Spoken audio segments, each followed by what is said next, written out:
Well, howdy there, Internet people. It's Bo again.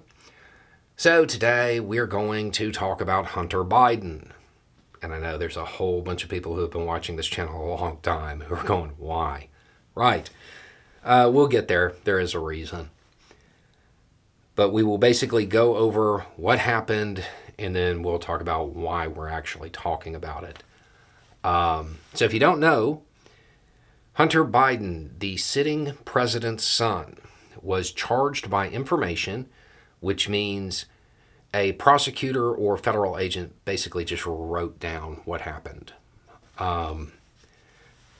Charged by information after a 4-year investigation with 2 counts of willful failure to pay taxes, which are misdemeanor counts.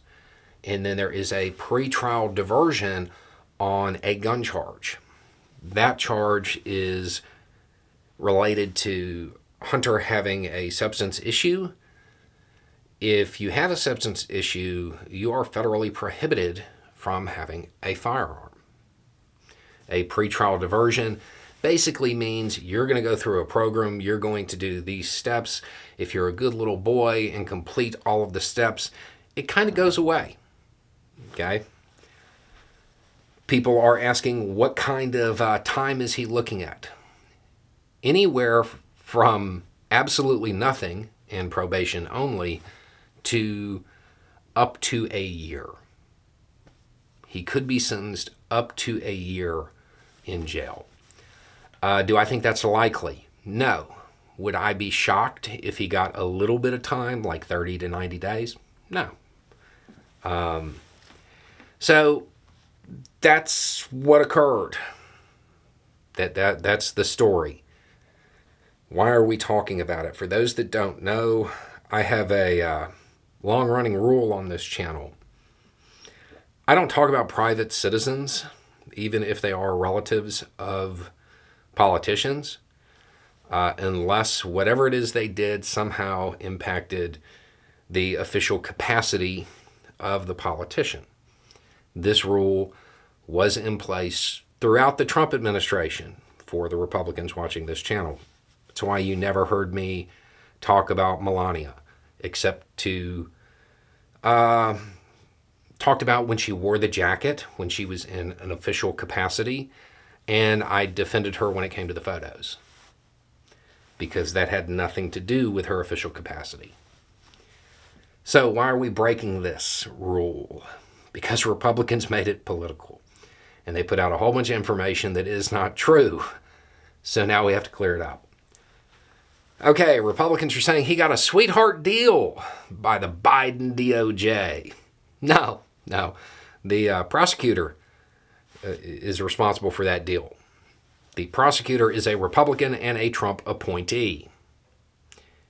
It is not the Biden DOJ doing it.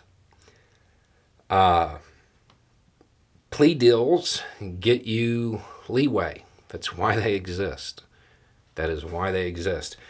If you save the government the trouble of going to trial, they treat you better. This is something that the Trump team should probably take into consideration. Okay, now, as far as it being Biden DOJ, let's be super clear on something. The sitting president's son has been charged. That's because Biden is not interfering with DOJ. Make no mistake about it, at any point in time, President Biden, the person who retains full control, full power when it comes to pardons, could have pardoned his son at any point in time. He chose not to. He elected not to. Regardless of what you think of Biden, whether you like him, you don't like him, whatever, the idea that he is standing by that commitment and all of that rhetoric about the rule of law, he didn't pardon his son when there's absolutely nothing anybody could do to stop him. What What's the worst that could happen? It give him some bad press?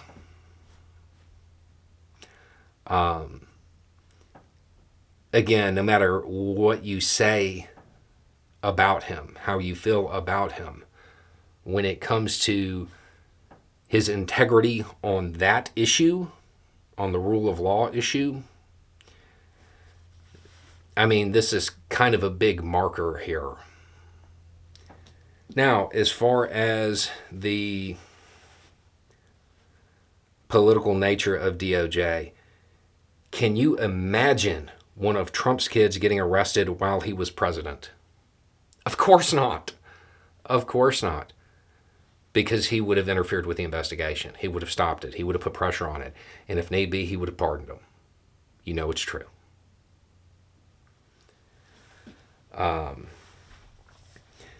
Now, a lot of people have brought up Kushner. Yeah, I get it. And for those that don't know, there are many people who believe that Kushner actually did something very similar to what Republicans thought Hunter Biden did in Ukraine. I understand where people are coming from, but you don't want to do that. The crime becomes evident, and then you look for the person. You don't look at a person and try to find a crime. It's not how it's supposed to work. So I get the partisan call for some kind of like return fire. That's not how this is supposed to work.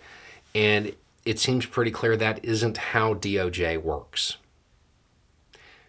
If that was how DOJ functioned, we wouldn't be having this conversation because they never would have charged Hunter.